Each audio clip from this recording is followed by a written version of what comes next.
الحمد لله وكفى وسلام على عباده الذين اصطفى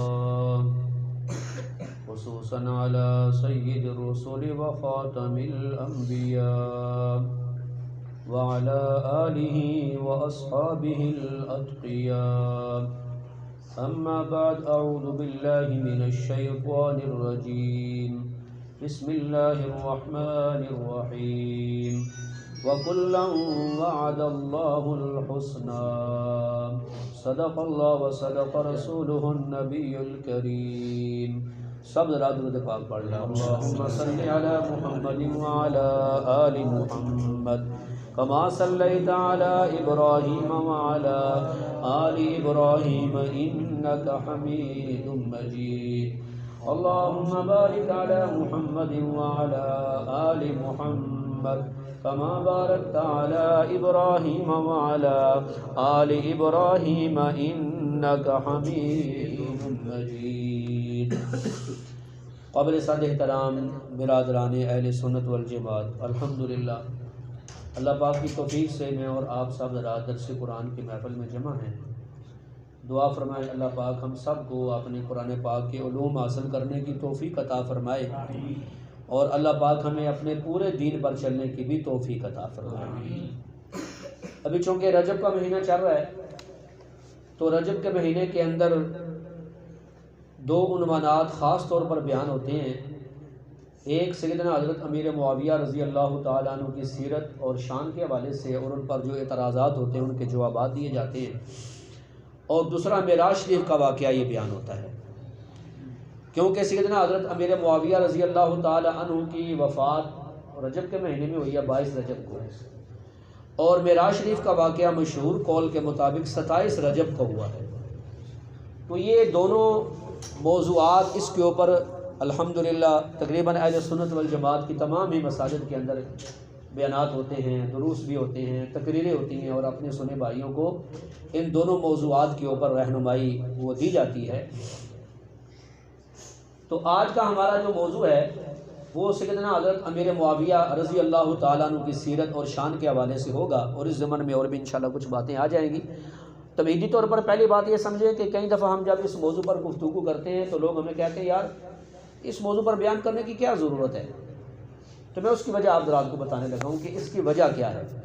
میرے بھائی اس کی وجہ یہ ہے کہ جنت میں اگر جانا ہے نا، تو اگر جنت میں جانا ہے تو خلاصہ دو چیزیں ہیں کہ دو چیزیں ساتھ لے کر دیں: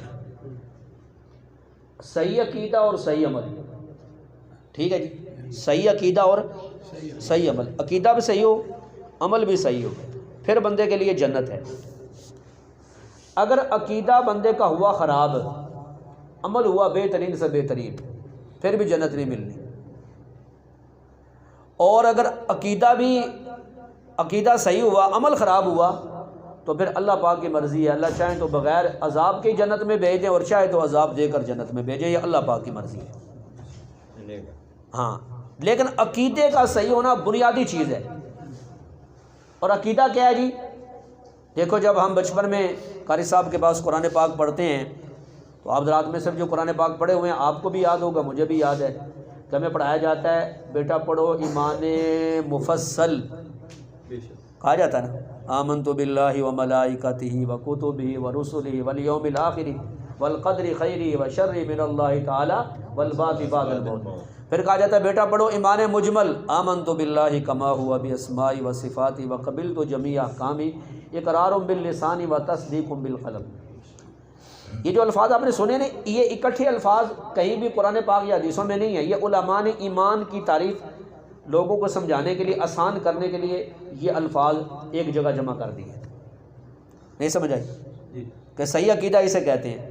میں اللہ پر ایمان لایا، فرشتوں پر ایمان لایا، اللہ کی کتابوں پر ایمان لایا، اللہ کے رسولوں پر ایمان لایا، اچھی بری تقدیر اللہ کی طرف سے اس پر ایمان لایا، مرنے کے بعد دوبارہ زندگی ہے، اللہ کے سامنے پیش ہونا ہے، اس پر میں ایمان لایا.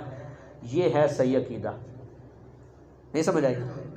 اچھا، اب اس میں ہم نے ایک لفظ پڑھا ہے وَكُتُبِهِ، میں اللہ کی کتابوں پر ایمان لایا.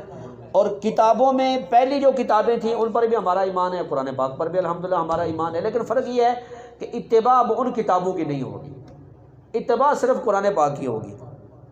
کل سمجھ آ رہی ہے؟ کیونکہ وہ کتابیں ایک تو منسوخ ہو گئیں، پھر ان کے ماننے والوں نے ان میں تبدیلیاں کر دیں، اور قرآن پاک کی حفاظت کی ذمہ داری خود اللہ پاک نے لی ہے. یہ یوں سمجھو کہ ایک سدا بہار یہ پھول ہے جی، جس پر کبھی خزاں نہیں آئے گا، کبھی یہ مرجھائے گا نہیں، اور تا قیامت انشاءاللہ قرآن پاک رہے گا. اچھا، تو جب ہم نے یہ کہا نا میں ایمان لایا اللہ کی کتابوں پر، تو ظاہر بات ہے کتاب پر اگر قرآن پر ایمان لایا تو جو کچھ کتاب میں لکھا ہے اس پر بھی ایمان لایا. دیکھو نا، ایک بندہ کہتا ہے میں پاکستان کے آئین کو مانتا ہوں یار، تو مطلب یہ ہے کہ خالی آئین کا لفظ نہیں ماننا، بلکہ جو کچھ اس میں لکھا ہوا ہے ان تمام شکوں کو. کل سمجھ آ رہی ہے کہ نہیں آ رہی؟ جب ہم یہ کہتے ہیں وَکُتُبِهِ ہی میں اللہ کی کتابوں پر ایمان لایا، قرآن پر میں ایمان لایا، تو قرآن میں جو کچھ لکھا ہوا ہے اس پر ایمان لانا ضروری ہے. تو قرآن پاک پڑھیں. تقریباً ایک اندازے کے مطابق قرآن پاک میں قریباً 750 آیات ایسی ہیں، 1 2 4 درجن نہیں، 750 تقریباً آیتیں ایسی ہیں جس میں اللہ پاک نے اپنے پیارے نبی صلی اللہ علیہ وسلم کے صحابہ اور اہل بیت رضوان اللہ علیہ مجمعین ان کی شان بیان کی ہے. 1 2 آیتوں کی بات نہیں سنا رہا، وہ درجنوں آیتوں کی بات نہیں سنا رہا. تقریباً 750 آیات قرآن پاک میں ایسی موجود ہیں. ان کے ایمان کو اللہ نے معیار بنایا، ان کے عمل کا اللہ نے ذکر کیا، ان کی نمازوں کا، ان کے رکوع کا، ان کے سجدوں کا، ان کی زکوٰۃ کا، ان کے ذکر کا، ان کے جہاد کا، ان کے اعمال کو اللہ نے بڑی تفصیل کے ساتھ قرآن پاک میں ذکر فرمایا. اور ان کی وفاداریاں، ان کی قربانیاں، ان کی نیتیں، سب تو بنیادی چیز ہوتی ہے بندے کی نیت. یہ ہوتی ہے ان کی صاف نیتوں کی گواہی اللہ نے دی. چلو عمل تو بعد قبول ہوتا ہے نا، پہلے تو نیت دیکھنی پڑتی ہے نا. ہیں جی، تو یہ موضوع اس لیے بیان کرنے کی ضرورت ہوتی ہے کہ وہ جو حضرات ہیں نا جن کی شان اللہ نے قرآن میں بیان کی ہے، قریباً 750 آیتوں میں ان حضرات میں سیدنا امیر معاویہ رضی اللہ تعالی عنہ بھی داخل ہیں. نبی پاک صلی اللہ علیہ وسلم کے صحابہ میں سیدنا حضرت امیر معاویہ رضی اللہ تعالیٰ عنہ بھی داخل ہیں. اب ان کے بارے میں اگر کوئی بندہ اپنا عقیدہ خراب کرے گا، نظریہ خراب کرے گا، ان کے بارے میں غلط عقیدہ لے کر مرے گا میرے بھائیوں، تو اب آپ خود اندازہ کریں کہ اس بندے کی پٹائی ہوگی یا بخشش ہوگی؟ پٹائی ہوگی نا اس بندے کی. کیونکہ وہ جتنی بھی جماعت ہے نا، اب اس ساری جماعت کا ذکر اللہ نے قرآن میں کر دیا ہے. ابھی میں نے آپ کے سامنے قرآن پاک کی آیت کا ایک ٹکڑا پڑھا ہے. پوری آیت پیچھے سے شروع ہوتی ہے کہ لا یستوی منکم من انفق من قبل الفتح وقاتل اولئک اعظم درجۃ من الذین انفقوا من بعد وقاتلوا. اللہ فرماتے ہیں نبی پاک صلی اللہ علیہ وسلم کے صحابہ کو مخاطب کر کے کہ تم میں سے جن لوگوں نے فتح مکہ سے پہلے اللہ کے راہ میں مال خرچ کیا نا، اور اللہ کے راستے میں جہاد کیا، اور جن لوگوں نے فتح مکہ ہونے کے بعد اللہ کے راستے میں مال خرچ کیا اور جہاد کیا، یہ مرتبے میں برابر نہیں ہے. اولئک اعظم درجۃ من الذین انفقوا من بعد وقاتلوا. فتح مکہ سے پہلے جو لوگ جہاد کر چکے، فتح مکہ سے پہلے جو لوگ اپنے مال اللہ کی راہ میں خرچ کر چکے، ان کا درجہ بعد میں آنے والوں سے بڑا ہے. ان کا درجہ بعد میں آنے والوں سے بڑا ہے جو فتح مکہ کے بعد مسلمان ہوئے، جیسے سیدنا حضرت امیر معاویہ رضی اللہ تعالیٰ عنہ فتح مکہ کے موقع پر مسلمان ہوئے. پھر سوال یہ پیدا ہوا، اچھا درجہ تو پہلوں کا بڑا ہے، لیکن جنت میں پہلے ہی صرف جائیں گے یا بعد والے بھی جائیں گے؟ تو آگے کہہ دیا وَكُلًّا وَعَدَ اللَّهُ الْحُسْنَى، اللہ نے سب سے جنت کا وعدہ کیا ہے. ایک جگہ میں نے بیان کیا تھا کہ نوجوان مجھے کہنے لگا جی میں بھی قرآن پڑھنا، یہ حسنہ تسی جنت کیوں کہہ رہے ہو؟ میں بیٹا قرآن آپ کو پڑھنا ہے یا کسی صاحب علم کو پڑھے ہوتے تو سمجھ آ جاتے کہ حسنہ جنت انہوں کہتے ہیں. کن کہتے ہیں؟ اللہ قرآن میں فرماتے ہیں ان الذین سبقت لهم من الحسنى اولئک عنہا مبعدون. جن لوگوں سے ہم نے حسنہ کا وعدہ کر لیا نا، وہ جہنم سے بہت دور رکھے جائیں گے، اتنے دور رکھے جائیں گے کہ لا یسمعون حسیسہا، وہ جہنم کی گرم لو بھی ان تک نہیں پہنچے گی. تو میں نے کہا بیٹا حسنہ جنت ہی، اللہ نے اس کو حسنہ کو جنت کی جگہ اس لفظ کو استعمال کیا. گل پلے پئی کہ نہیں؟ سارے بولو سمجھ آ رہی ہے نا؟ اس لیے اس ہم عنوان کے اوپر گفتگو کرتے ہیں کہ چونکہ سیدنا امیر معاویہ رضی اللہ تعالیٰ عنہ بھی ان لوگوں میں شامل ہیں جن کی تعریفیں اللہ نے قرآن میں فرمائی ہیں. اب آئیے ذرا میں آپ حضرات کے سامنے لمبی بات نہیں کروں گا، چند گزارشات عرض کروں گا، لیکن آپ سے ایک وعدہ لوں گا کہ آپ نے پوری توجہ کے ساتھ یہ آج کی گفتگو سننی ہے تاکہ آپ کو بات سمجھ آئے۔ دیکھیں اس کائنات میں سب سے بڑا رتبہ ہے نبوت کا، اللہ تعالیٰ نے جنہیں نبی بنایا ان کا رتبہ سب سے اعلیٰ ہے۔ پھر اس کے بعد رتبہ صحابیت کا کہ اللہ تعالیٰ نے جن لوگوں کو اپنے پیغمبر صلی اللہ علیہ وسلم کا شاگرد بنانے کے لیے، ساتھی بنانے کے لیے، مرید بنانے کے لیے چن لیا، ان کو صحابی کہتے ہیں۔ اہل بیت بھی ان میں آ جاتے ہیں، کیونکہ اہل بیت بننے کے لیے بھی پہلے صحابی بننا پڑتا ہے۔ وہ نہیں سمجھ آئی؟ اب دیکھو نا، نبی پاک صلی اللہ علیہ وسلم کے جو رشتہ دار خاندان والے، ان میں سے بہت سارے لوگوں نے کلمہ نہیں پڑھا، جیسے ابو لہب رشتہ دار تھا، ابو لہب رشتہ دار تھا، انہوں نے کلمہ نہیں پڑھا رشتہ دار ہونے کے باوجود، لیکن انہیں کوئی مقام ملا نہیں۔ اور جنہوں نے کلمہ پڑھ لیا وہ نبی پاک صلی اللہ علیہ وسلم کے صحابی بھی بن گئے، پھر اہل بیت کی فضیلت بھی مل گئی۔ کوئی نہیں سمجھ آئی؟ تو ہم کسی کا بھی انکار نہیں کرتے الحمدللہ۔ میں نے جمعے پر بھی یہ کہا کہ دیکھو اہل سنت والجماعت ہیں ہم، اور اللہ کے فضل و کرم سے ہمارے مذہب میں، ہمارے عقیدے میں بے احترامی نہیں ہے۔ نہیں سمجھ آئی؟ ہمارا پورا مذہب ہمارا ادب کے اوپر کھڑا ہے، تمام انبیاء علیہ السلام کا ادب، تمام صحابہ کرام کا ادب، تمام اہل بیت کا ادب، اور تمام سچے ولیوں کا۔ تو صرف سچے نہیں منتے ہو نا جی، یا جھوٹے نہیں منتے ہو؟ اسی سچے ولیوں مننے ہیں، وہ نہیں کہ جڑے کہنا میری کرامت ہے کہ 2 لیٹر دودھ میں پی کے بہانا، یہ میری ولایت دی نشانی ہے۔ اسے کہنا اے نہیں بھائی 10 صرف بخار ہے کہ بخار، کوئی نہیں سمجھ آئی؟ پھر منا گے کہ تو ولی ہے۔ تو میں یہ عرض کر رہا ہوں میرے بھائیوں، ہمارا الحمدللہ ادب ہے، احترام ہے ہمارے مذہب کے اندر۔ تو یہ جو شرف صحابیت ہے نا میرے بھائیوں، یہ نبوت کے بعد سب سے بڑا اعزاز ہے۔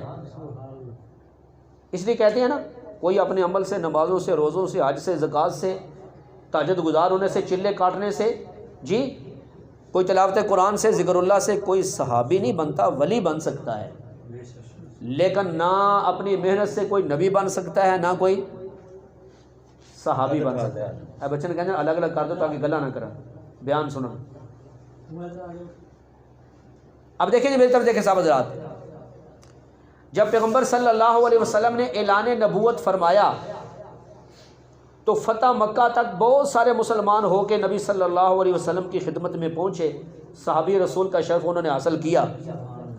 سیدنا حضرت امیر معاویہ رضی اللہ تعالیٰ عنہ صلح حدیبیہ کے موقع پر سن 6 ہجری میں ایک صلح ہوئی تھی، صلح حدیبیہ، اس موقع پر فرماتے ہیں کہ میں مسلمان ہو چکا تھا، کلمہ پڑھ چکا تھا، لیکن نبی پاک صلی اللہ علیہ وسلم سے ملاقات اس لیے نہیں کی، میری بعض گھریلو مجبوریاں تھیں، میں مناسب وقت کا انتظار کر رہا تھا۔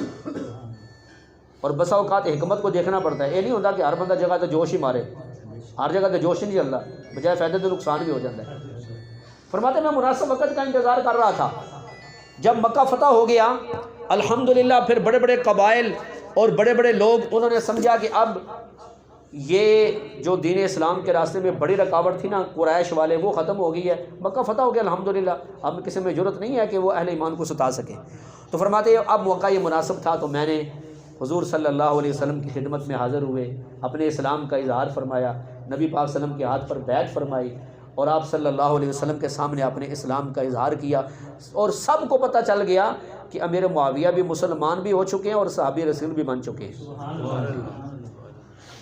آپ کے والد بھی مسلمان ہوئے، ابو سفیان بھی مسلمان ہوئے، آپ کی والدہ ہندہ بھی مسلمان ہوئی۔ آج تو ٹکے ٹکے کے لوگ اٹھ کے ان لوگوں کے اوپر تان و تشریح کرتے ہیں نا۔ ابو سفیان رضی اللہ تعالیٰ عنہ اسلام کے خلاف انہوں نے جنگیں لڑی ہیں، اس میں کوئی شک نہیں ہے، لیکن نبی پاک صلی اللہ علیہ وسلم کا فرمان ہے الاسلام یہدم ما کان قبلہ، جب کوئی بندہ اسلام قبول کر لے نا اس کے سابقہ سارے گناہ معاف ہو جاتے ہیں۔ مسلمان ہوئے، دل میں اسلام اترا، اور آپ صلی اللہ علیہ وسلم کی خدمت میں حاضر ہو کے کیا کہتے ہیں کہ یا رسول اللہ صلی اللہ علیہ وسلم، پہلے میں اسلام کے خلاف جنگیں کرتا رہا، اب مجھے اجازت دیں میں اللہ کے راستے میں جہاد کرنا چاہتا ہوں۔ پھر گئے، ایک غزوے میں ایک آنکھ شہید ہو گئی، نبی پاک صلی اللہ علیہ وسلم کی خدمت میں آیا، یا رسول اللہ میری آنکھ شہید ہو گئی ہے۔ حضور پاک علیہ السلام نے فرمایا کہ یا تو اگر تم یہ کہو تو میں دعا کروں اللہ تمہاری آنکھ ٹھیک کر دے، اور یا اگر اس تکلیف کو برداشت کر لو، صبر کر لو، اللہ تعالیٰ تمہیں اس کا صلہ جنت میں عطا فرمائے۔ اب سنو ذرا، ابو سفیان کہنے لگے یا رسول اللہ میں صبر کر لیتا ہوں، میں جنت میں صلہ لوں گا۔ ایک بندے نے میں کیا میں لے کے جڑا کہندا حضرت میرے معاویہ نے یہ کیا وہ کیا، ان کے والد نے، میں جو انگلی کٹ کے وینے ہاں یہ کیڈا وڈا ایمان ہے، نہیں سمجھ آئی؟ کہتے ہیں یا رسول اللہ میں صبر کر لیتا ہوں، آنکھ نکلی ہوئی ہے بھائی، اس سے بڑے ایمان کی کوئی دلیل ہے؟ وہ بولو سارے ہیں۔ پھر اچھا ایک آنکھ شہید ہو گئی، پھر دوسرے غزوے میں گئے، دوسری آنکھ بھی شہید ہو گئی، اور پھر یہ لوگوں کو کہتے تھے اگر پھر بھی کبھی جانا ہو تو مجھے ساتھ لے چلو۔ لوگوں نے کہا تم کیا کرو گے؟ کہا لے تو چلو پھر بتاتا ہوں۔ لوگ لے گئے تو میدان جہاد میں کہتے تھے اے میرے اللہ ہماری مدد فرما، اے اللہ ہماری مدد فرما ان کافروں کے اوپر، اللہ ہمیں فتح عطا فرما۔ کہا میں وہاں پر دعا کروں گا، میدان جہاد میں دعا قبول ہوتی ہے۔ اور آپ کی والدہ ہندا نبی علیہ السلام کی خدمت میں حاضر ہوئی، اسلام قبول کیا، کہنے لگے یا رسول اللہ صلی اللہ علیہ وسلم پہلے آپ سے سب سے زیادہ نفرت تھی، لیکن اب جب سے آپ کا کلمہ پڑھ لیا نا آپ کی محبت دل میں بہت زیادہ آ گئی ہے۔ حضور پاک نے فرمایا دن بدن اس محبت میں اضافہ ہوگا۔ سبحان اللہ نہ کہے، کیونکہ میں پتہ نہیں کوئی مشکل گل کر رہے ہیں، سبحان اللہ بالکل نہ کہے۔ اب سمجھو میرے مسلمان بھائیو، ذرا بات کو سمجھو کہ دیکھیں آپ صلی اللہ علیہ وسلم پر وحی آتی تھی، نہیں سمجھ آئی؟ اگر ان کے دلوں میں خالص ایمان نہ ہوتا حضور فرماتے جاؤ تمہارا کوئی ایمان قبول نہیں سمجھ آئی؟ سیدنا امیر معاویہ رضی اللہ تعالیٰ مسلمان ہوئے، صحابہ کرام کی فہرست میں آ گئے۔ لوگ تو کہتے ہیں ان کی فضیلت کیا ہے جی، اور ایک بندہ کہہ رہا تھا یوٹیوب چینل کے اوپر بیٹھ کے اپنا حضرت امیر معاویہ کی فضیلت میں کوئی صحیح حدیث نہیں ہے، کوئی صحیح حدیث نہیں ہے۔ تو اسے کسی نے پوچھا صحابی ہیں؟ کہتا ہاں صحابی تو ہیں۔ تو میں نے کہا اس عقل کے اندھے کو یہ نہیں پتا صحابی ہونا سب سے بڑی فضیلت ہے؟ وہ نہیں سمجھ آئی بھائی؟ جب تو نے یہ مان لیا نا، جب تو نے یہ مان لیا کہ بھائی صحابی ہیں، تو نبوت کے بعد سب سے بڑا شرف کون سا ہے؟ صحابیت کا ہے۔ اب اس سے آگے اور کیا بات ہو سکتی ہے؟ کہتے ہیں جی ان کی فضیلت میں کوئی صحیح حدیث نہیں۔ میں نے کہا ہم سناتے ہیں صحیح حدیث۔ اچھا جناب اسلام قبول کر لیا، صحابہ کی فہرست میں آ گئے، شرف صحابیت حاصل ہو گیا۔ وہ شرف صحابیت حاصل ہو گیا کہ ایک بندہ اس امت کا بعد میں آنے والا ساری زندگی سجدے میں پڑا رہے، ریاستیں عبادتیں کرتا رہے، لیکن خدا کی قسم ہے ایک وہ صحابی جس نے ایک لمحہ حضور پاک کو دیکھا فوت ہو گیا، اس کی شان کا مقابلہ بھی نہیں کر سکتا۔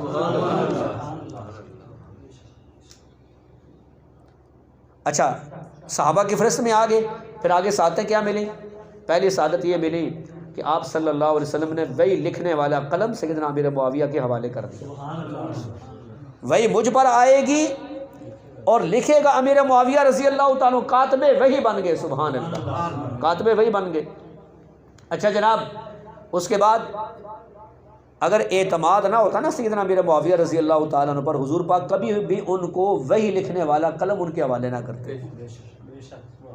سیدنا امیر معاویہ رضی اللہ تعالیٰ عنہ کو شرف حاصل ہو گیا صحابیت کا، پھر قلم مل گیا، پھر ان کی بہن ام حبیبہ رضی اللہ تعالیٰ عنہ نبی صلی اللہ علیہ وسلم کی بیوی بن گئی، مومنوں کی ماں بن گئی۔ اس حوالے سے سیدنا امیر معاویہ ہم سب ایمان والوں کے ماموں جان بن گئے، خالو ماموں جان بن گئے۔ ہاں جناب والا ایک دفعہ فرماتے ہیں کہ میں اپنے کان کے اندر یوں قلم لگا کے نبی صلی اللہ علیہ وسلم کے گھر میں گیا، اپنی بہن کے گھر میں گیا، تو اس کے بعد وہاں دیکھا نبی صلی اللہ علیہ وسلم بھی تشریف فرما ہے، میری بہن بھی۔ آپ صلی اللہ علیہ وسلم نے جب میں نے دروازہ کھٹکھٹایا نا، پوچھا کون؟ کہا آنا امیر معاویہ۔ کہا معاویہ کو آنے دو۔ جب میں آیا نا نبی علیہ السلام نے مرحبا خوش آمدید کہا، مجھے بٹھایا تو میں نے دیکھا قلم یہاں لگا ہوا ہے۔ حضور پاک نے پوچھا معاویہ یہ قلم تم نے یہاں کیوں لگایا ہوا ہے؟ کہا اس وجہ سے تھا کہ میں اللہ کا اور اس کے رسول صلی اللہ علیہ وسلم کا حکم پورا کروں، جب مجھے لکھنے کے لیے کہیں تو میں لکھ لوں، خط لکھنے کا کہیں تب لکھ دوں، وہی لکھنے کا کہیں تو تب لکھ دوں۔ اللہ کے نبی علیہ السلام نے فرمایا اللہ تجھے اپنی طرف سے اور میری طرف سے بہترین بدلہ عطا فرمائے، بہترین بدلہ عطا فرمائے۔ اور پھر حضور صلی اللہ علیہ وسلم نے فرمایا معاویہ اللہ تعالیٰ تجھے اس حکومت سے آزمائیں گے، اللہ تجھ پر ذمہ داری ڈالیں گے، لہذا انصاف سے کام لینا۔ میرے معاویہ تھوڑی دیر بیٹھے اور اس کے بعد چلے گئے۔ ام حبیبہ رضی اللہ تعالیٰ عنہ حضور کے سامنے آ کر بیٹھ گئی دو زانوں اور کہا یا رسول اللہ صلی اللہ علیہ وسلم میرے بھائی کو اللہ حکومت عطا فرمائیں گے، ان کی آزمائش ہوگی، ہاں اللہ تعالیٰ انہیں حکومت عطا فرمائیں گے۔ گے، ان کی آزمائش ہوگی. اب دیکھو نا آزمائش فرما، ان کی آزمائش ہوگی، کیا مطلب اس وقت فتنے کھڑے ہو جائیں گے. تو کہنے لگی ام حبیبہ رضی اللہ تعالیٰ عنہ کہ یا رسول اللہ صلی اللہ علیہ وسلم پھر میرے بھائی کے لیے دعا کر دیں کہ اللہ تعالیٰ اسے حکومت چلانے میں کامیابی عطا فرمائے. نبی علیہ السلام نے دعا فرما دی. نبی علیہ السلام نے جب حضور پاک نے دعا فرما دی نا میرے بھائیوں، تو اب اس سے معلوم ہو گیا جس کے لیے نبی دعا کریں اللہ پاک اس دعا کو قبول فرماتے ہیں. سمجھ آ گئی گل؟ قلم مل گیا وہی لکھنے والا، سبحان اللہ. اور نبی علیہ الصلوۃ والسلام کے ساتھ جناب رشتہ داری بھی قائم ہو گئی. آج تو لوگ بنو امیہ گالاں کر دینا، شرم نہیں آتی انہیں. حضور پاک نے بنو امیہ میں رشتہ کیا ہوا ہے. نہیں سمجھ آئی؟ پیغمبر علیہ السلام نے بنو امیہ میں کیا کیا ہوا ہے؟ پوری توجہ کریں تاکہ میں بات مکمل کروں. رشتہ کیا ہوا حضور پاک علیہ السلام نے. حضور کے زوجہ محترمہ بنو امیہ سے ہیں. ہاں یہ الگ بات ہے کہ جیسے ہر قبیلے میں، ہر بستی میں، ہر خاندان میں اچھے لوگ بھی ہوتے ہیں، برے لوگ بھی ہوتے ہیں. تو بنو امیہ کے اندر بھی ایسے ظالم حکمران بھی ہوئے ہیں، لیکن اس کا مطلب تھوڑا کہ سارے بنو امیہ غلط ہیں. بات سمجھ آئی کہ نہیں آئی آپ حضرات کو؟ پھر اس کے بعد اور اعزاز کیا ملا میرے بھائیو؟ توجہ فرمانا ذرا. تیسرا اعزاز یہ ملا کہ ایک نہیں کئی موقع پر نبی صلی اللہ علیہ وسلم نے حضرت امیر معاویہ کو دعائیں دیں. مثال کے طور پر ایک دفعہ نبی علیہ السلام نے فرمایا اللہم اجعل معاویہ ہادیہ مہدیہ واہدی بہ، اے میرے اللہ معاویہ کو ہادی بنا دے، لوگوں کے رہنمائی کریں. اے اللہ ان کے ذریعے لوگوں کو ہدایت عطا فرما دے اور ان کو دیکھ کے لوگ ہدایت حاصل کیا کریں. سبحان اللہ. آگے اور ایک موقع پر نبی صلی اللہ علیہ وسلم نے وضو فرمانا تھا. سیدنا امیر معاویہ رضی اللہ تعالیٰ عنہ پانی لے کر آئے، نبی صلی اللہ علیہ وسلم کو وضو کروایا. جب نبی علیہ السلام نے وضو فرما لیا نا، حضور پاک نے اپنا ایک کپڑا بطور انعام کے امیر معاویہ کو دے دیا. ہاں جی، فرمایا یہ رکھ لو. انہوں نے کپڑا رکھ لیا. اس کے بعد نبی علیہ الصلوۃ والسلام نے امیر معاویہ رضی اللہ تعالیٰ عنہ کو فرمایا کہ معاویہ اللہ تعالیٰ تمہیں ایک حکومت عطا فرمائیں گے، عدل و انصاف سے کام لینا. تو جب یہ حضور نے فرمایا ساتھ ہی دعا کر دی کہ اللہم اجعل معاویہ ہادیہ مہدیہ اللہم علمہ الکتاب اور واقعہ العذاب. اے میرے اللہ اس معاویہ کو ہادی بھی بنا دے، لوگوں کے رہنمائی کریں. اللہ اسے قرآن کا بھی علم عطا فرما دے، اسے حساب کا بھی علم عطا فرما دے. اور اے اللہ ومکنہ فی البلاد، شہروں کے اندر اس کو مضبوط حکومت بھی عطا فرما دے اور اسے جہنم کے عذاب سے بھی محفوظ فرما دے. انہیں میں دعا تو نہیں دی تھی نا، کس نے دعا دی ہے؟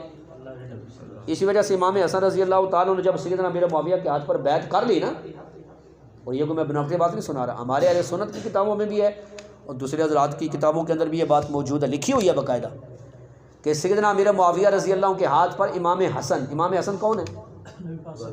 ہاں، نبی پاک صلی اللہ علیہ وسلم کے نواسے سیدنا علی رضی اللہ عنہ کے بڑے بیٹے. جب انہوں نے حضرت امیر معاویہ رضی اللہ تعالیٰ کے ہاتھ پر بیعت کر لی نا، تو کچھ لوگوں نے، شرارتی لوگوں نے تانا دیا کہ تسی یہ کیا کیتا ہے کہ تسی انہوں نے ہاتھ بیعت کر لیے. تو آپ نے پتہ کیا فرمایا؟ آپ نے فرمایا خدا کی قسم تم سے امیر معاویہ میرے لیے زیادہ بہتر ہے. ایک بات یہ فرمائی، اور دوسرا فرمایا کہ امیر معاویہ ان کی حکومت کو برا نہ کہو. میں نے خود نبی علیہ الصلوۃ والسلام سے سنا ہے کہ یہ زمین و آسمان، یہ رات دن کی گردش اس وقت تک ختم نہیں ہوگی جب تک کہ معاویہ حکمران نہ بن جائے. کوئی سمجھ آ رہی ہے گل کہ نہیں آ رہی؟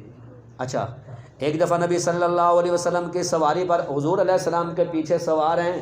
آپ صلی اللہ علیہ وسلم نے پوچھا معاویہ تمہارے جسم کا کون سا حصہ میرے ساتھ لگا ہوا ہے؟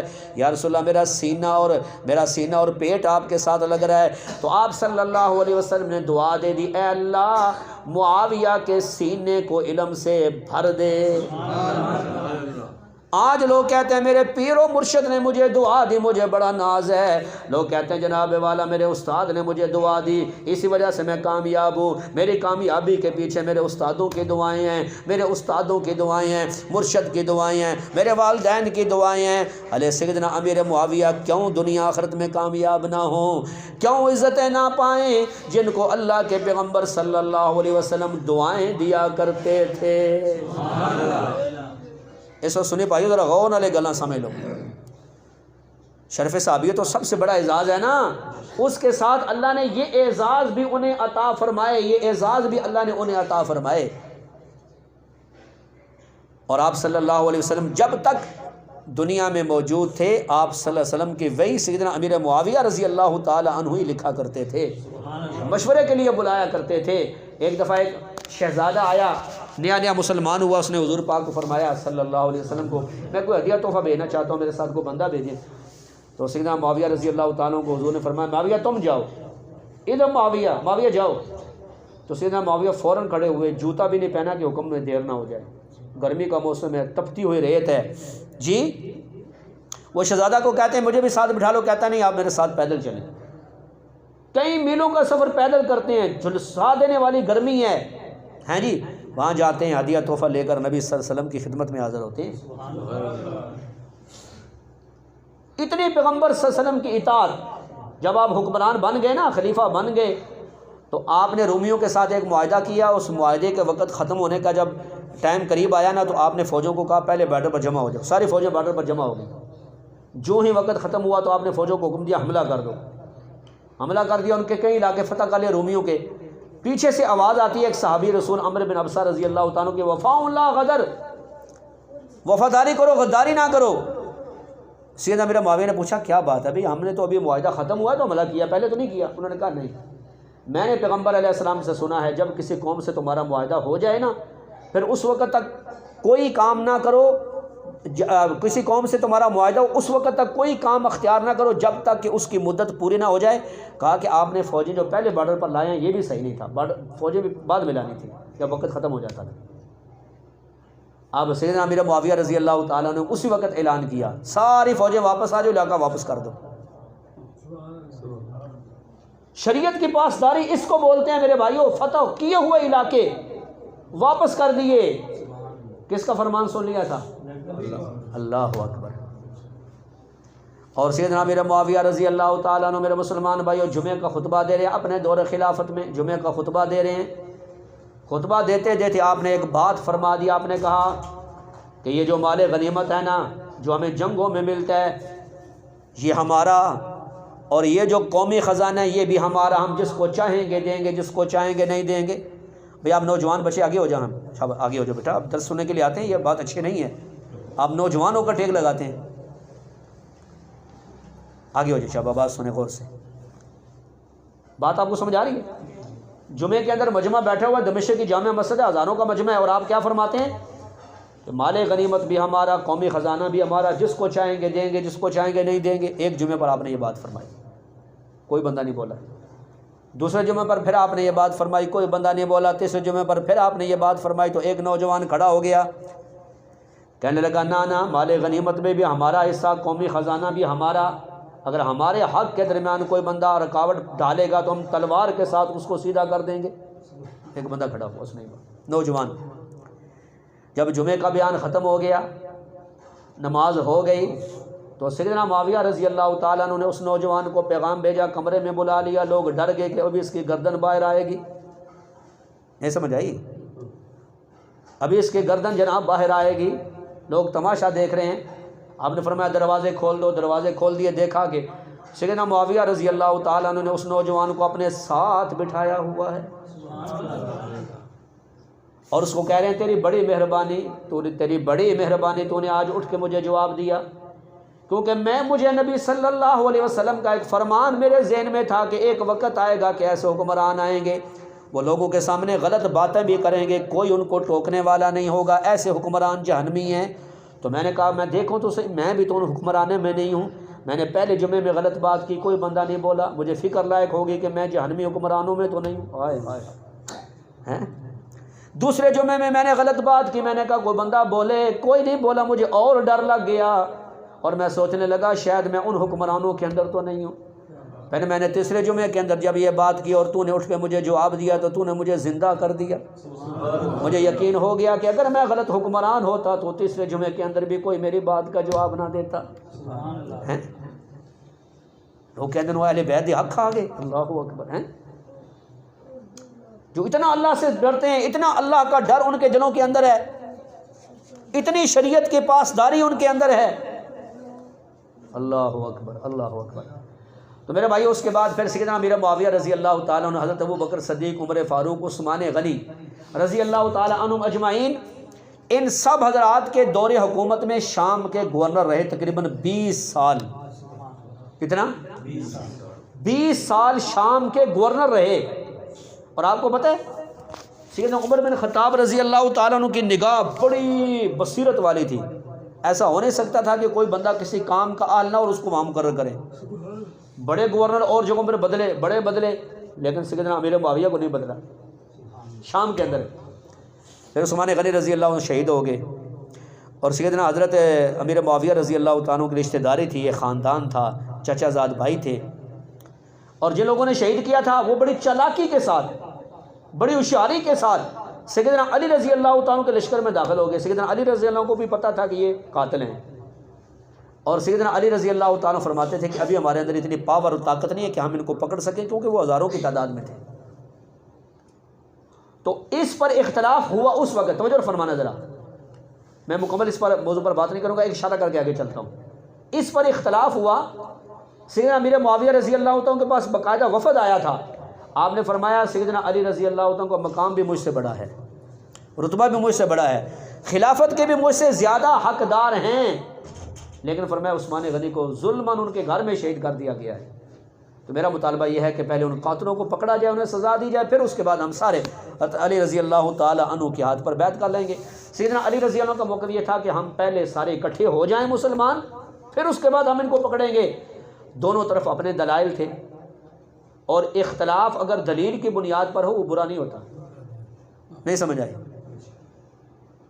تو نبیوں کے درمیان بھی اختلاف ہوا ہے، قرآن پاک کے اندر موجود ہے، حدیثوں کے اندر موجود ہے، دو نبیوں میں اختلاف ہوا ہے، پیغمبروں کے اندر اختلاف ہوا ہے، ایسی کوئی بات نہیں ہے۔ اسی وجہ سے میرے مسلمان بھائیو آج لوگ اس بات کو بہت اچھالتے ہیں۔ میں صرف ایک بات آپ کو سناتا ہوں، جب دونوں فوجیں آمنے سامنے ہیں، ابھی لڑائی ہوئی نہیں ہے، تو اس وقت روم کے بادشاہ نے خط لکھا سیدنا علی رضی اللہ تعالیٰ کو کہ آپ میرے ہاتھ پر بیعت کر لیں، مجھے اپنا حکمران مانیں۔ اس کو پتہ تھا نا یہ آپس میں ان کا اختلاف ہو گیا ہے، تو آسانی سے میں ان پر قبضہ کر لوں گا۔ تو اس نے کہا بہتر یہ ہے کہ میرے ہاتھ پر بیعت کر لیں، ورنہ میں لشکر کشی کروں گا، حملہ کروں گا۔ سیدنا علی رضی اللہ عنہ پریشان ہیں کہ کیا کریں۔ کسی نے جا کر امیر معاویہ کو بتا دیا کہ رومی بادشاہ نے خط لکھا ہے۔ سیدنا امیر معاویہ رضی اللہ تعالیٰ انہوں نے قاصد کو کہا جاؤ ذرا میرا خط لے کر رومی بادشاہ کو پہنچاؤ۔ جب اس نے خط کھولا اس پہ لکھا ہوا تھا یا رومی القلب، اوے رومی کتے، اگر تو نے سیدنا علی رضی اللہ تعالیٰ عنہ پر یا مدینہ پر حملہ کرنے کا سوچا بھی تو یاد رکھو ہم دونوں بھائی آپس میں صلح کر لیں گے، اور میں حضرت علی کا سپاہی بن جاؤں گا، اور سب سے پہلے میں تیرے ملک قسطنطنیہ پر حملہ کروں گا اور اس کو جلا ہوا کوئلہ بنا دوں گا۔ ہائے ہائے ہائے، نہیں سمجھ آئی؟ پھر جناب اس کے بعد درمیان میں سبائیوں نے، منافقوں نے پڑھ کر جب جنگ کروائی، ادھر بھی تیر چلائے، رات کو ادھر بھی تیر چلائے، غلط فہمی میں لڑائی ہو گئی۔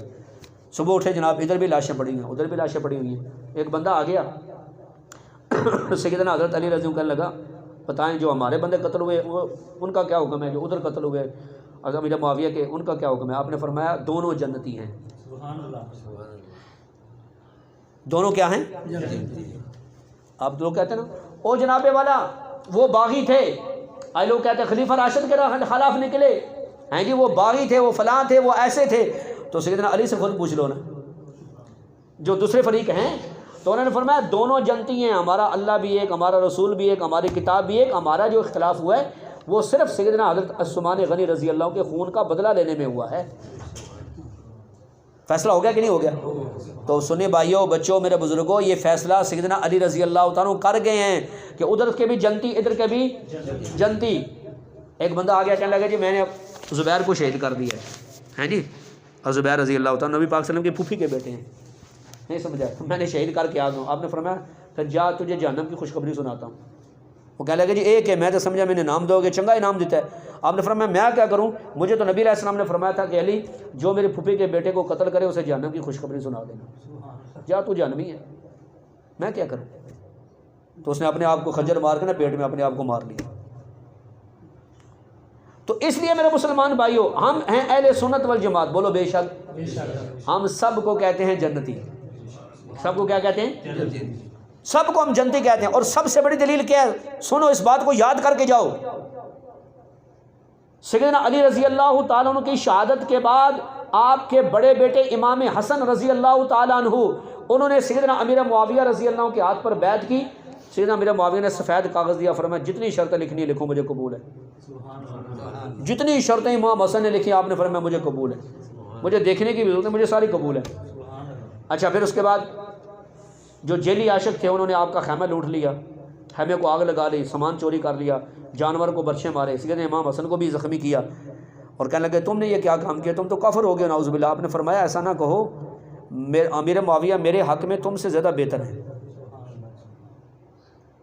سنیے بھائیو، پھر باقاعدہ امام حسن جاتے، امام حسین جاتے، عبداللہ بن عباس جاتے، اہل بیت کے خاندان سیدنا معاویہ کی خدمت میں جاتے، ان کے پاس بیٹھتے، مشورے دیتے، لیتے اور باقاعدہ وظیفے لے کر جاتے تھے. یہ اس بات کی دلیل ہے کہ سیدنا امیر معاویہ خلیفہ برحق تھے. کہہ دو سبحان اللہ. پر ایک سوال کا مجھے جواب دو آپ حضرات، اگر سیدنا حضرت امیر معاویہ خلیفہ برحق نہ ہوتے تو آپ کا کیا خیال کہتا ہے، آپ کا اندازہ کیا کہتا ہے کہ شیر خدا کا بیٹا ان کے ہاتھ پر بیعت کرتا؟ دیکھو نا، ہم یہ کہتے ہیں ہم یزید کو نہیں مانتے. کیوں نہیں مانتے جی؟ امام حسین نے نہیں مانا، نہیں نا مانا، ہم نہیں مانتے یزید کو. سیدنا امیر معاویہ رضی اللہ عنہ کو ہم کیوں مانتے ہیں؟ اس لیے کہ سیدنا علی رضی اللہ عنہ کے دونوں بیٹوں نے ان کو مانا، ان کے ہاتھ پر بیعت کی. وہ مرزا جیل میں پتہ کیا کہہ رہا تھا؟ مرزا جیل میں، اور ایک اور پہلے مولوی صاحب گزرا ہے اپنے لے کر غلط کیے چلا گیا قبر میں، وہ کہہ رہا تھا وہ نہیں جی یہ تو ایویں ہی بیعت ہو گئی سی. استغفر اللہ. اور ادھر کے کہتا میں اہل بیت دا خادم ہاں، یہ تو ایویں بیعت ہو گئی سی نا. یعنی آج کا ایک الو کا پٹھا نوجوان اٹھ کے چینل پر بیٹھ کر یہ کہتا ہے کہ میں ان سے زیادہ سمجھتا ہوں، امام حسن سے میں زیادہ سمجھتا ہوں کہ ایویں بیعت ہو گئی سی. حالانکہ صحیح بخاری کھولے اس کے اندر روایت موجود ہے. رسول اللہ صلی اللہ علیہ وسلم بیان فرما رہے ہیں اور امام حسن سامنے بیٹھے ہوئے ہیں اور پیغمبر پاک صلی اللہ علیہ وسلم فرماتے ہیں میرا یہ بیٹا سردار ہے. صحیح بخاری کی روایت، میرا یہ بیٹا سردار ہے، اللہ تعالیٰ اس کے ذریعے مسلمانوں کی دو بڑی جماعتوں کے درمیان صلح کرائیں گے. دنیا حیران تھی یہ کب ہوگا، لوگوں نے دیکھ لیا. ایک سیدنا علی رضی اللہ تعالیٰ کی جماعت ہے، ایک سیدنا معاویہ رضی اللہ تعالیٰ کی جماعت ہے. ان دونوں کے درمیان صلح کرانے والے آپ کے بڑے نواسے امام حسن رضی اللہ تعالیٰ عنہ ہیں، اور یہ دونوں مسلمان. حضور پاک نے کیا فرمایا؟ ایک چھوٹی سی گال سمجھ لو.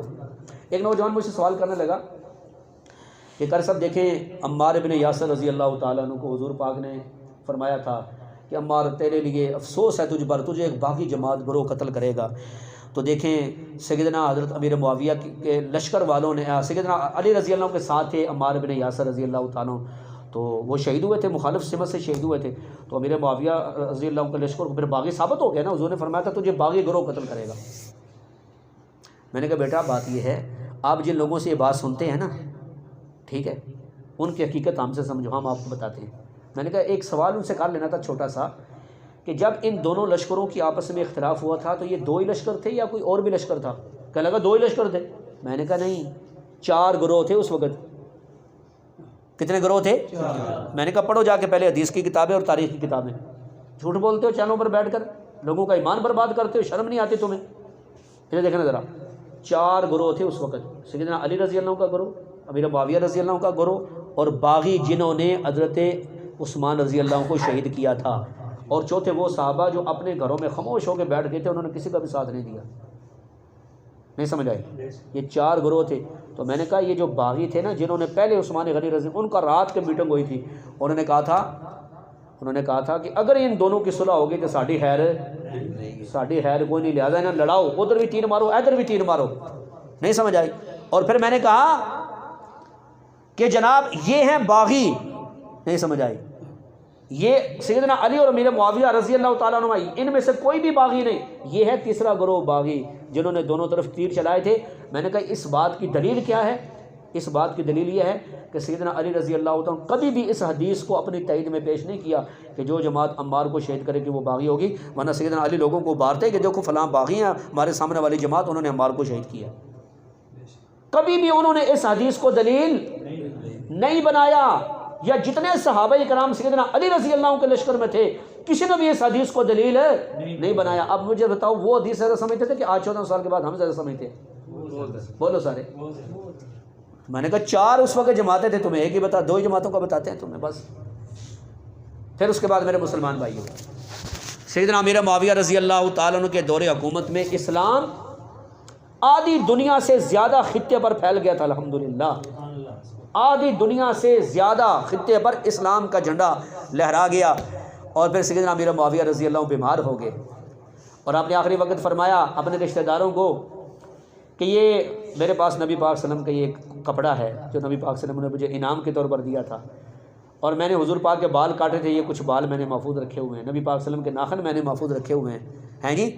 اور جب میری وفات ہو جائے تو میرے کپڑے کفن کے اندر یہ کپڑا بھی رکھنا, اور میرے یہ جو نبی پاک صلی اللہ علیہ وسلم کے بال اور ناخن ہیں یہ میری آنکھوں پر رکھ دینا, میرے کانوں میں رکھ دینا, میرے منہ کے اوپر رکھ دینا, اور پھر اس کے بعد مجھے اللہ کے حوالے کر دینا. اسی وجہ سے کسی نے پوچھا تھا امام بخاری رحمۃ اللہ علیہ کے استاد سے کہ عمر بن عبدالعزیز کا مقام بڑا ہے یا حضرت امیر معاویہ رضی اللہ عنہ کا مقام بڑا ہے؟ آپ نے فرمایا خدا کی قسم جس گھوڑے پر بیٹھ کر سیدنا امیر معاویہ رضی اللہ تعالیٰ نے نبی پاک صلی اللہ علیہ وسلم کے ساتھ مل کر جہاد کیا ہے نا, اس گھوڑے کی ناک میں جو میل کچیل تھی نا وہ بھی عمر بن عبدالعزیز رحمۃ اللہ علیہ سے 1000 گنا بہتر ہے, کیونکہ سیدنا امیر معاویہ نے حضور پاک کے پیچھے نماز پڑھی ہے. حضور نے فرمایا سمی اللہ لمن حمدہ, امیر معاویہ نے کہا ربنا لک الحمد. آپ نے فرمایا یہ شرف عمر بن عبدالعزیز کو کہاں سے مل سکتا ہے؟ شیخ عبد القادر جیلانی محبوب سبحانی رحمۃ اللہ علیہ فرماتے تھے میرا دل کرتا ہے میں اس راستے پر بیٹھ جاؤں جس راستے سے میرے معاویہ کی سواری گزرے, ان کی سواری گزرنے کی وجہ سے مٹی دھوڑ مجھ پر پڑ جائے, میں سمجھتا ہوں میرے بخشش کے لیے کافی ہے. سینکڑوں ایسی مثالیں صحابہ اکرام جو نبی پاک صلی اللہ علیہ وسلم کے صحابہ ہیں, ان کے سامنے جب کسی نے ایسی باتیں کی نا تو ٹوک دیا, خبردار تھا وہ صحابی رسول ہیں, وہ بہت بڑے فقیہ ہیں, وہ بہت بڑے عالم ہیں, خبردار ان کے سامنے کوئی ایسی بات نہ کرنا. تو اس لیے میرے مسلمان بھائیوں یہ ہے آپ کا مقام اور مرتبہ. یہ میں نے کچھ آپ کے سامنے نقشہ کھینچا ہے, پھر انشاءاللہ کسی موقع پر تفصیلی بیان کروں گا. ہمارا جمعے پر بھی انشاءاللہ یہی موضوع ہے. اب آخر میں صرف 2 باتیں عرض کرتا ہوں مختصر. ایک تو یہ ہے میرے بھائیوں کہ 22 رجب کو لوگ کنڈے پکاتے ہیں, ٹھیک ہے, تو آپ حضرات نے اس مسئلے کو سمجھنا ہے کہ اس موقع پر جو اصل کنڈے پکائے جاتے ہیں امام جعفر صادق رحمۃ اللہ علیہ کے نام پہ, حالانکہ امام جعفر صادق رحمۃ اللہ علیہ کی ولادت رمضان میں ہے, وفات شوال کے اندر ہے. اصل میں یہ سیدنا امیر معاویہ رضی اللہ تعالیٰ عنہ کی وفات کی خوشی میں بنائے جاتے ہیں. اور یہ میرے مسلمان بھائیوں ظاہر بات ہے جو صحابی رسول کی وفات پر کوئی ایسا کام کرے تو بالکل کبیرہ گناہ ہے, لہٰذا آپ نے خود بھی کنڈے پکانے بھی نہیں اور کھانے بھی نہیں ہیں. گل سمجھ آ رہی ہے کہ نہیں آ رہی؟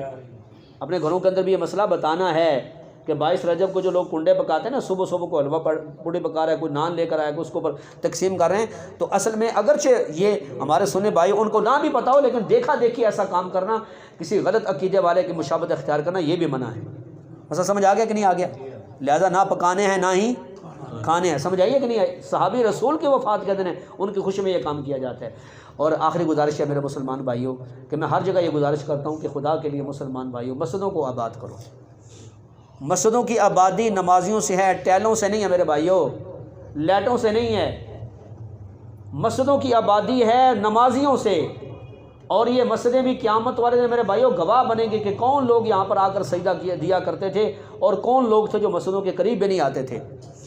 خدا را مسجدیں اس لیے بنائی جاتی ہیں, یہاں 5 وقت کی نمازیں ادا کیا کریں, تلاوت قرآن کیا کریں, اللہ کا ذکر کیا کریں, اپنے بچوں کو بھی لائیں, اپنے نوجوانوں کو بھی لائیں, اور خاص طور پر یہ جو درس قرآن ہوتا ہے میرے بھائیوں اس کے اندر آئیں انشاءاللہ. اس کے ہمیں بڑے فوائد ہوں گے, ہمارے عقائد بھی انشاءاللہ صحیح ہوں گے, ہمارے اعمال بھی صحیح ہوں گے. اگلا درس انشاءاللہ معراج شریف کے واقعے پر ہوگا انشاءاللہ تفصیلی انشاءاللہ. تو آپ حضرات سے گزارش ہے, بلکہ ہماری کوشش ہوگی کہ معراج شریف کا جو واقعہ وہ تھوڑا ٹائم زیادہ لے کر آپ حضرات سے تو انشاءاللہ مکمل آپ کے سامنے بیان ہو جائے, تو اس میں بھی انشاءاللہ بڑے فوائد ہوں گے. تو آپ حضرات سے گزارش ہے کہ آئندہ درس آپ خود بھی تشریف لائیں اور اپنے دوست احباب کو بھی دعوت دے کے لائیں. دعوت دیں گے نا انشاءاللہ؟ صاحب حضرات دعوت دیں گے نا؟ دعا ہے اللہ کریم ہم سب کو عمل کی توفیق عطا فرمائے. الحمدللہ رب العالمین والعاقبۃ للمتقین والصلاۃ والسلام